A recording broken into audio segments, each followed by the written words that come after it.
दृश्यते रश्मिहोरात्रे पार्श्वे नक्षत्राणि रूपाणि व्याप्तां वाय शन्ये खाडां कलावा बनवाएंगे ना। सर्वं देहि यशो देहि बनवा लो कलावा, जिस किसी को बनवाना है कला शुरू हो जाएगी। भगवान की जय। व्यासोवाच एकदा नैमि ऋषिया सोना कद्यं सर्वे सूतं प्रणमनं खलम् मुनिषि विद्या सोता कहते हैं कि एक समय में नैमिषारण्य में शौनकादि इत्यादि 88,000 ऋषि विचार कर रहे थे कि कल युग आ रहा, इस युग में प्राणियों को महान दुख प्राप्त होगा। अतः इस दुष्ट लोगों को बचाने के लिए क्या उपाय करना चाहिए। उसी समय व्याधि के परशु प्रणव की शिष्यों सहित उस धान पधारे और शिशु को देखकर ऋषि लोग खड़े हो गए और सशरण दंडवत किया। तत्पश्चात शिशु ने पवित्र आसन देकर यथोचित पूजन किया और शिशु बोले कि हे भगवान, इस समय आपका नाम बहुत उत्तम हुआ। इस उसी प्रकार है राम विदय सागर में भरत मगन मन होत अभिप रूप धरे गए आए गए जेम होत। अर्थात हम शोक सागर में डूब रहे थे, आपने उद्धार करने के लिए पदार्पण किया है, यह प्रसन्नता का विषय है। हे प्रभु, संकट आ रहा है, धार्मिकी तथा रक्षक चिंता से हम दुखी हैं। अतः हे भगवान, व्रत तप कर जिस अंशु प्राप्त हो वह कृपा का इसी लोगों की इच्छा है। सुनकार शिव ने प्रार्थना पर श्री जीवन श्री राम धन्य है, आप जैसे मनुष्य सत्य पुरुष जाने योग्य, जो कि परोपकार की चिंता करते हैं और दुष्टों कष्टों को सुख भी देते हैं। हे प्रकार शिवपाल लक्ष्मीपति विष्णु भगवान ने एक बार नारायण ने पूछा था, जिस प्रकार आप लोगों ने मुझसे पूछा है, इसलिए संध्या करने के बाद इस प्रश्न उत्तर से भगवान दिया, तो उसी प्रकार आप लोगों से उसमें कथन करूंगा। सुनकर अति उत्तम है, हम ही संध्या पासन कर लें। इसके पश्चात संध्या पासन नियमित होकर शिव सूजी मेरा सामने यथोचित होकर मेरी बात सुनो। यदि तुम्हारा ध्यान किसी तरह रहेगा तो न मध्य से लाभ उठा सकोगे, न अन्य ही का बन सकेगा। हे श्री नारायण मुनि प्रसाद नाना लोकों में भ्रमण करते मृत लोक में आए।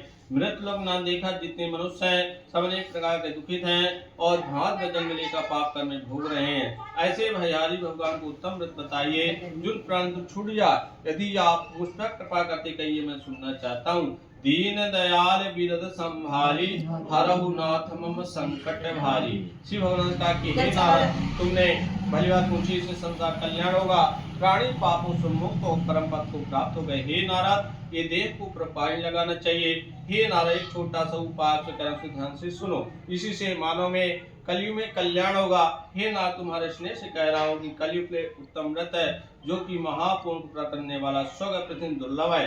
वह व्रत सत्यम विष्णु भगवान का है, जो मनुष्य को धारण करेगा, दूसरे छूट जाएगा, सुख मोक्ष को प्राप्त होगा चाहिए तथा पहले जिसने व्रत किया विश्वास से कही। इस प्रकार नारी का वचन सुन भगवान बोले कि हे नारद, यह व्रत समस्त सुख को नष्ट करने वाला, धन धान को बढ़ाने वाला है, सौभाग्य सत्य विजय प्राप्त करने वाला है। किसी दिन व्रत भक्त सिद्धा को किया जा सकता है। सायंकाल ब्रह्म होगा सत्य का पूजन करना चाहिए। केले का फल गौ दूध चीनी मिश्रित हो, इसे चावल गुड़ मिलाकर चूर्ण बनावे, भगवान को अर्पण करें। फिर ब्राह्मण को पुस्तक देगी, दक्षिण देगी, कथा का श्रवण करें। प्रसाद खाने के बाद नाच गाना बजाना कीर्तन भगवान के सामने करें। इसके बाद लोग अपने घर जाने लगे तो सत्यनारायण का नाम स्मरण करते जाएं। हे नारद, यह व्रत जो मनुष्य करेगा वंश फल पाएगा। विश्व के से सर्व उपाय कोई नहीं है। तीराखंडे श्री सत्यनारायण प्रथमोध्याय। सत्यनारायण भगवान की जय।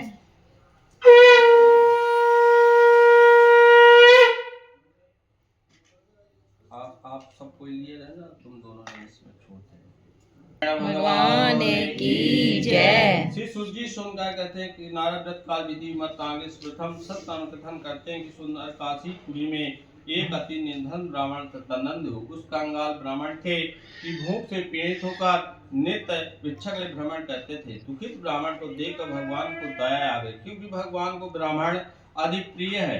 भगवान ने एक वृद्ध ब्राह्मण रूप धारण कर उसी दुखी ब्राह्मण से पूछा कि हे ब्राह्मण, आप दुखी होकर ईश्वर नित्य भ्रमण करते हैं तो को मैं सुनना चाहता हूँ। ब्राह्मण बोला कि हे भगवान, मैं एक दरिद्र ब्राह्मण भिक्षा के लिए घूमा करता हूँ, इसलिए हे प्रभु, यदि कोई उपाय तो कृपा कर बताइए जिस मांगने से मुक्त देता दूर हो जाए। ब्राह्मण का प्रश्न का उत्तर देते ब्राह्मण था भगवान बोले कि हे ब्राह्मण, आप सत्यनारायण पूजन कीजिए, वही वंशी फल देने वाले हैं। अतः हे ब्राह्मण, आप मेरी बात मानकर यह व्रत धारण करें, जो मनुष्य करता दुख से छूटकर मुक्त को प्राप्त करता है। व्रत रूपी भगवान ने अंत में व्रत विधा का अंतर ध्यान हो गए। ब्राह्मण देवता मन में सोचने लगे कि वृद्ध ब्राह्मण तो बहु विधि बतलाया है, वह मैं किस प्रकार कर सकूंगा, क्योंकि दिन भर भिक्षा माने कुटुंब का पेट नहीं भरता है। इस रात ब्राह्मण को रात को नींद भी नहीं आई। प्रातः काल उठकर सुत मन में यह संकल्प किया, आज जो कुछ भी भिक्षा मिलेगी उसी से मैं सत्यनारायण स्वामी का पूजन करूंगा। यह संकल्प करके ब्राह्मण भिक्षक घर से बाहर निकला। उस दिन भगवान की ऐसी कृपा उसे बहुत धन प्राप्त हुआ, अर्थात जा पर कृपा राम की होई, ता पर दया करे सब कोई, तथा राम वह जे दाहिने तब वह दाहिने ताहि। अर्थात उस दिन देवता ने ब्राह्मण कृपा की, ब्राह्मण से धन से बंधुओं को बुलाकर प्रसन्नता भक्ति श्रद्धा के साथ सत्यनारायण स्वामी के पूजन किया। पूजन प्रभात ब्राह्मण को मुक्त हो गया और समस्त संपूर्ण हो गया। तब से ब्रह्मवार हर महीना व्रत करने लगा। इस उत्तम ब्राह्मण ने सत्यनारायण पूजन जिससे ब्राह्मण सब पाप छूटकर दुर्लभ मोक्ष को प्राप्त हुआ। इस प्रकार जो मनुष्य ब्राह्मण की भांति सत्यनारायण करेगा संपूर्ण छोटकर मोक्ष को प्राप्त होगा। इसके बाद श्री सूजी सोनकार ने प्रश्न किया, जो कथन किया, आगे अब क्या कहूँ, आप लोग कहिए। ऋषि ने उत्तर दिया, महाराज ब्राह्मण किसने वेद को सुना था, किसने वेद को किया है, यह सारी कथा सबकी सुनने की इच्छा है, आप कृपा कहिए। सूत जी बोले, हे सुनो, ब्राह्मण सुनकर जिसने भूतल पर कथन किया है वह कथन करता हूँ। एक समय वही ब्राह्मण बंधु सहित सत्यनारायण पूजन के लिए उद्युक्त हुआ। इतने में एक लकड़ी बेचने वाला आ पहुंचा। उसने लकड़ी इकट्ठा रख घर के भी प्रवेश किया। लकारा भूख कैसे पीड़ित था। उसने घर के भीतर देखा कि वही भिखारी ब्राह्मण जो एक दिन भिक्षा मांगने पीते थे, आज इतने भगवान के स्वामी है, भीड़ भाड़ के साथ भगवान की पूजा कर रहे हैं। इस पर ब्राह्मण प्रसन्न को हास्य में पड़ गया। कुछ देर के बाद उसने हाथ जोड़कर ब्राह्मण पूछा, किसका पूजन कर रहे हैं, किस लिए कर रहे हैं, आप विस्तार से मैं सुनना चाहता हूँ। ब्राह्मण बोले कि हे साधु, मैं सत्यनारायण स्वामी का पूजन कर रहा हूँ। ये जो मेरे तुम धन देख रहे हो सत्यनारायण कृपा का प्रसाद है। ब्राह्मण के मुख से सुनकर लका बहुत प्रसन्न हुआ और भगवान का प्रसाद खाकर तथा जल पीकर नगर को प्रस्थान किया। लकाहारे ने मार्ग में अपना चिंतन यह संकल्प किया, आज जो कुछ भी लकड़ी से बेचने से मिलेगा उसी से मैं सत्यनारायण स्वामी का पूजन करूंगा। यह संकल्प के लकाहारा लकड़ी बोझ लिए उस पहुंच जहाँ पर धनी लोग रहते थे। जाते ही उसे लकड़ी दूना दाम मिल गया। तथा लकाहारे ने प्रसन्न पक्के केले शक्कर घी दूध गेहूं आटा मोल लिया। इसके बाद घर पहुंचकर बंधुओं को बुलाकर ब्राह्मण को बुलाकर विधि पूर्वक सत्यनारायण का पूजन किया, जिसके प्रभाव से लकाहारा धन तथा पुत्र को प्राप्त किया। जब तक संसार शुभोपयन में सत्व वैकुंठ को प्राप्त हो, जीवत सकल जन फल पाए, अंत परम सधन सिधाए। इति राखंडे श्री सत्यनारायण द्वितीयोध्याय। सत्यनारायण भगवान की जय।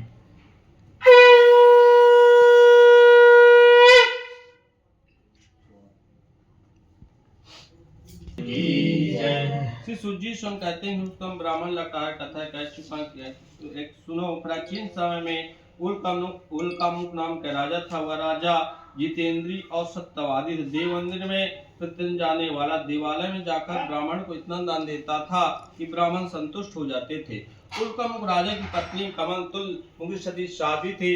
वह भाद्र से निवृत्त नारे अपने पति उल्कामुक राजा के साथ सत्यनारायण स्वामी का पूजन कर रही थी। इसी समय साधु नाम का एक व्यापार धनादेव नाव को नदी के तट खड़ करके बनिया ने राजा के सिम जाकर देखा। राजा अपनी स्त्री सहित सत्यनारायण पूजन कर रहे हैं। उसने राजा से बिना पूछा कि हे राजन, आप प्रेम पूर्वक किसका पूजन कर रहे हैं, किस लिए कर रहे हैं, आप विस्तार से मैं सुनना चाहता हूँ। राजा बोले कि हे साधु, मैं सत्यनारायण स्वामी का पूजन कर रहा हूँ। पूजन का अर्थ है कि मेरे पास राज संपदा सब कुछ है, परंतु पुत्र नहीं है। पुत्र इच्छा के लिए पूजन किया जा रहा है, इसलिए हे साधु भगवान का दुख से मुक्त कर सकता है। राजा के वचन सुनकर साधु बनिया बोला कि हे राजन, आज संपूर्ण विधि कहने की कृपा कीजिए। मैं भी व्रत को करूंगा, क्योंकि मेरे भी कुछ संतान नहीं है। इस व्रत को मैं निश्चय करूंगा जैसा पूर्व कथित उससे कहा। साधु बता विधि सुनकर व्यापार से निवृत्त होकर अनंतपुर अपने घर आया। साधु ने घर आकर अपनी स्त्री कहा कि हे प्रिय, पुत्र देने वाला एक व्रत उनका मुख राजा के मुख से सुनकर आया हूँ, वह व्रत अवश्य में करूंगा। साधु की भार्या लीलावती ने अपने पति के वचन सुन बोली, हे नाथ उत्तम विचार है, हे स्वामी कल प्रातः व्रत किया जाए। बनिया बोला, अभी व्रत में क्यों धन नष्ट करोगी, जब संतान होगी तब पूजन किया जाएगा। इसके बाद स्त्री ने प्रश्न किया, क्या पुष्य बढ़कर धन मूल्यवान है? बनिया ने उत्तर दिया, टका धर्मा टका कर्मा टका ही परम तपः यस्य गेहे टका न टका टकायते। सत्य है, कंजूस की चमड़ी चली जाए पर दमड़ी न जाने पाए। बनिया का इस प्रकार सुनकर लीला चुप गई और प्रसन्न लीला भगवान के प्रसाद से गर्भवती हुई। 10 वर्ष कन्या उत्पन्न हुई, तनस बढ़ने लगी, जैसा शुक्र का चरण बढ़ता है। नित्य कर्म से नाम कलावती रखा गया। इसके बाद लीलावती ने अपने पति से मधुचंद्र बोली, हे स्वामी आपने संकल्प किया था कि संतान होने पर सत्य स्वामी का पूजन करूंगा, क्यों न करोगे? साधु ने कहा कि हे प्रिय, इस कन्या की बड़ी छठी त्यासा बहुत धन का छोड़ चुका, इसलिए कन्या की विवाह समेत करूंगा। ऐसा करके कुल कथित करके साधु का घूमने चला गया। भगवान की कृपा से कला कला बढ़ते ही कल पने पीते घर पे सयानी हो गई।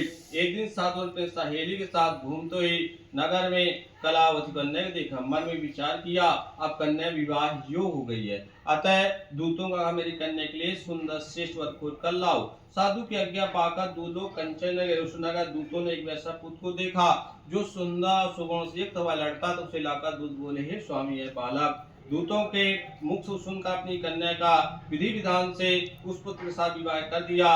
कन्या की विवाह से दुर्भाग्य बनिया 17 अमृत करना भूल गया।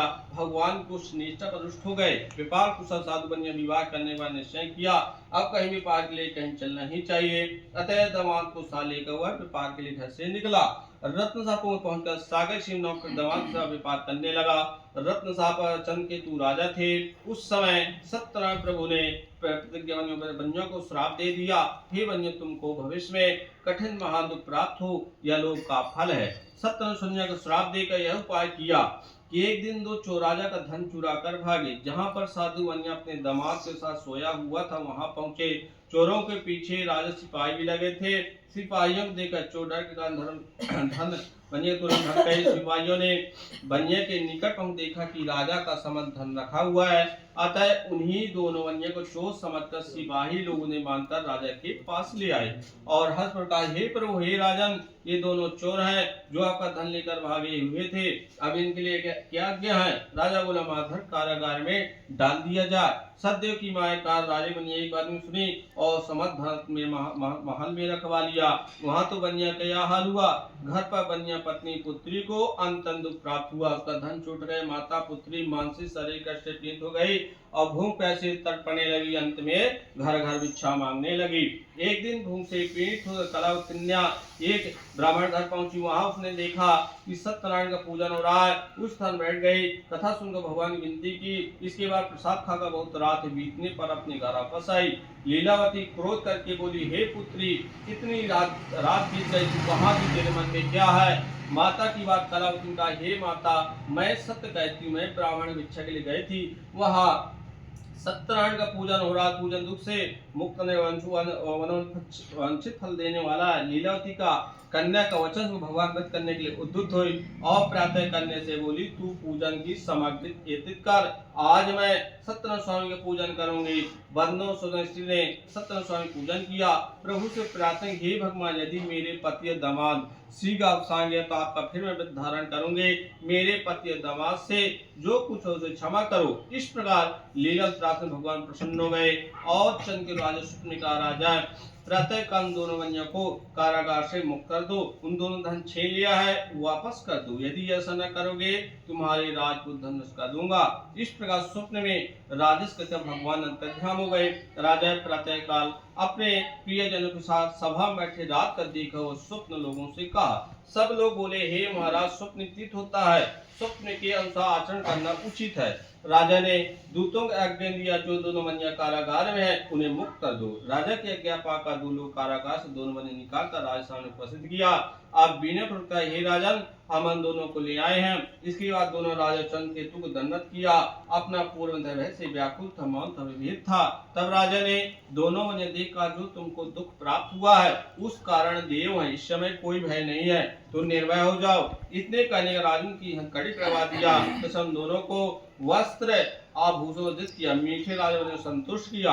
उनका जो द्रव्य ले सकल दूना द्रव्य दे दिया। अंत में राजा ने कहा, हे साधु अपने घर को प्रस्थान करो। उत्तराखंडे श्री सत्यनारायण अध्याय। बोलो सत्यनारायण भगवान की जय।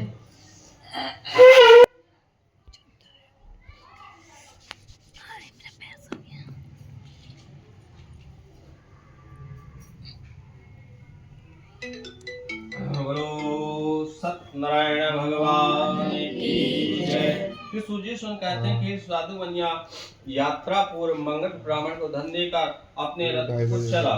जब बनिया कुछ मार्ग में चला तो भगवान मन में सोचा कि परीक्षा लेकर देखे इस बनिया का हृदय शुद्ध हुआ है नहीं। अतः दंडी स्वामी करोधन ने प्रश्न किया कि हे साधु, तुम्हारी नौक में अवतान में क्या है? धन में चोरे बनिया उत्तर, हे दंडी तुम क्या पूछते हो? क्या अच्छा द्रव्य लेने की है? तुम तो कहावत चलता तो फिर मांगे भी का पूछेगा, मेरी नाव में कुछ भी है तो उसे मतलब क्या?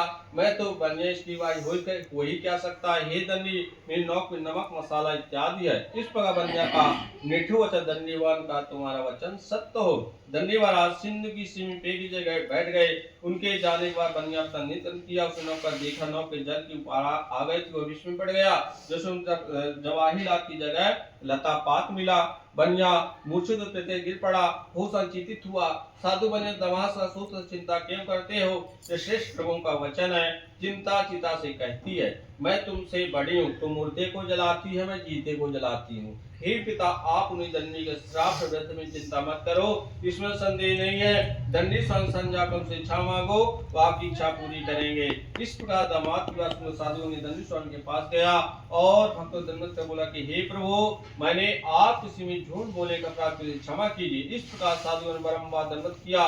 साधु को अंतन विलाप करने देकर दंडी स्वामी का, हे साधु रूप मत, तुमने पूजा करने का वादा किया था किंतु अभी तक नहीं किया है, इसलिए हे मूर्ख, मेरी यज्ञ से बारंबार तुमको दुख प्राप्त हुआ है। दंडी स्वामी कथा सुनकर साधु बनिया करता है कि हे भगवान, आपकी माया से ब्रह्मा देवता मोहित है और आप कैसे जन तो गुण से नविज्ञ हैं। मैं तो मूर्ख, जिसे आप कैसे जान सकता हूँ माया में लीन हूँ। मेरा अपराध क्षमा कीजिए, मैं अपने वश पूजन करूंगा। मैं आपकी शरण में आया हूँ, अतः मेरा पुण्य देकर मुझे रक्षा कीजिए। इस प्रकार साधु की भक्ति युक्त बात सुनकर दंडी स्वामी प्रसन्न हुए। ऐसा दंडी सुनने का हुआ किया कि तुम्हारा मनोरथ सिद्ध हो, अर्थात तुम्हें द्रव्य वापस मिल जाए। ऐसा उनसे फल देकर दंडी स्वरूप वहीं अंतर ध्यान हो गए। इसके बाद साधु ने जब आकर नौक पर देखा, द्रव्य से परिपूर्ण पाया। बनिया ने लोगों का सदैव भगवान की कृपा से मुझे वंश प्राप्त हुआ। उसी स्थान पर सब चीजें संभाल कर दामाद लोगों को रवाना हुआ। कुछ समय बाद अपने नगर के से पहुंचा तो दामाद से बोला, देखो अपना रत्न नगर दिखाई पड़ रहा है। उसने अपने द्रव्य को रक्षा करने वाले को दूत को घर भेजा। दूत को साधु स्त्री को देखकर हाथ जोड़कर प्रिय वचन से बोला, आपके पति दामाद लोगों साथ बहुत धन लेकर समीप आ गए हैं। दूतों के मुख सुनकर पतिव्रता पत्नी ने प्रसन्न उसी तरह अपने कंधे से कहा, तुम सत्यनारायण का पूजन करो, मैं शीघ्र ही पति दर्शन करके आती हूँ। ऐसा पति दर्शन कर चली गई। कलावती ने अपने माता इस तरह की बात सुनकर शीघ्र सदु पूजन समाप्त किया। भगवान का प्रसाद ग्रहण किए, अपने पति दर्शन करने के लिए चल दी। इससे भगवान रुष्ट हो गए। उसे पति ने नाव में जल में डुबा दिए।